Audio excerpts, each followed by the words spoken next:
Sur le parvis de la petite mairie de Savigné-sur-Lathan, une foule silencieuse. Tous sont venus rendre un dernier hommage à Kevin Lemoine.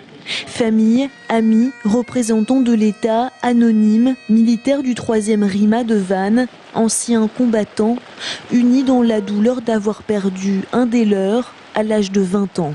C'est vraiment l'hommage à un enfant du pays, un enfant très calme, un enfant qui était parti pour combattre pour la paix et non pas pour la guerre, comme il aimait dire.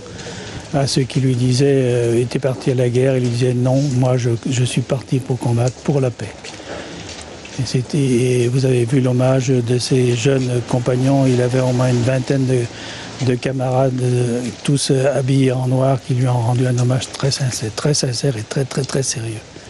Ce jeune caporal, dont le frère aîné est également engagé dans l'armée, était parti en Afghanistan à la fin du mois de mai.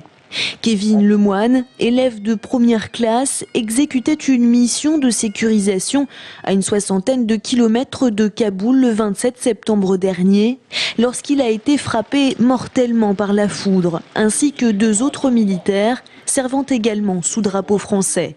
Le maire de Savigné-sur-Lathan, dont il était originaire, l'a bien connu. Il en garde l'image d'un jeune garçon chaleureux.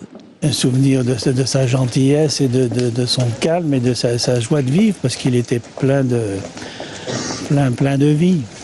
Une cérémonie qui fait suite à celle donnée le 2 octobre à Vannes en présence du ministre de la Défense Hervé Morin. À l'issue de l'hommage rendu aujourd'hui, beaucoup ont tenu à signer les recueils mis à disposition du public. Kevin Lemoine a ensuite été inhumé dans la plus stricte intimité.